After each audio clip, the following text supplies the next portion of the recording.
Hi everyone, my name is Rachel. I've always loved learning new things and going to school. Unfortunately, not all girls are treated fairly or equally. Schools like MKS have kids from all around the world, kids from different religions and different genders.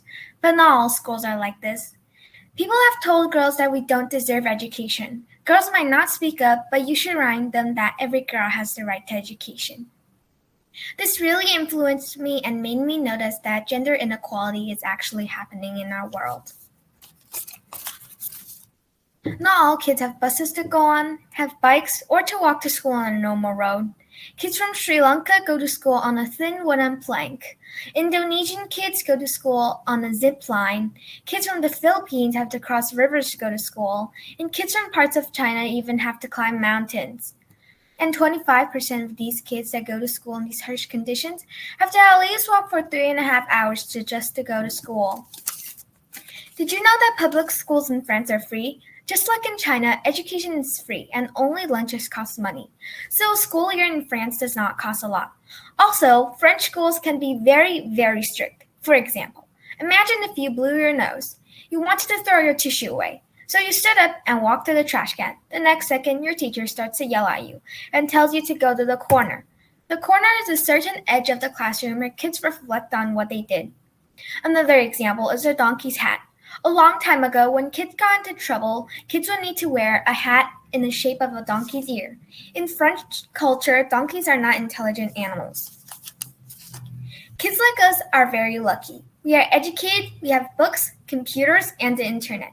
So even if the virus came, it wouldn't affect us from having fun at school. But not all girls are like me and my partner.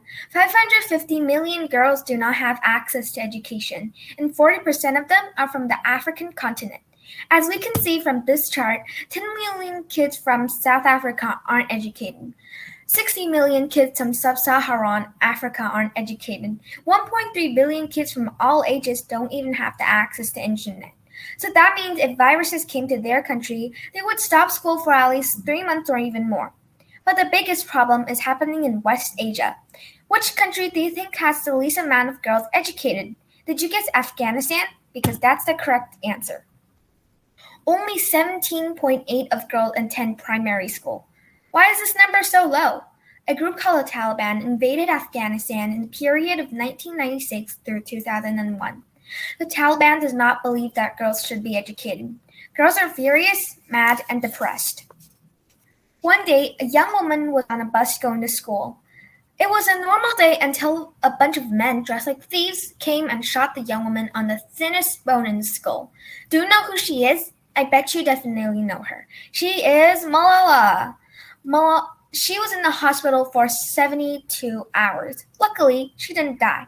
After full recovery, she read her speech about rights to education on public news. It inspired hundreds and thousands of girls to fight for their own rights. Then, after this speech, one of the biggest things happened to her. At the young age of 15 years old, she won the Nobel Peace Prize and still is the youngest to win it. Now she is in England, has a master's degree in Oxford University. One child, one teacher, one pen, and one book can change the world, she once said. Hopefully, by 2030, the United Nations will achieve global goal number 4, quality education, so all girls and women can be educated. So, in order to take action, me and my partner had planned a book drive to a Chin refugee center where kids do not have the same access to education like we do. For our book drive, we got help from Mr. Spence and got 2 big donation boxes. We put it at the main breezeway. To this day, equality toward education is still a huge problem. Kids and women from all religions, all countries, all deserve education. We should be treated fairly and equally, just like boys do. I hope that access and inequality will start to change soon. Thank you.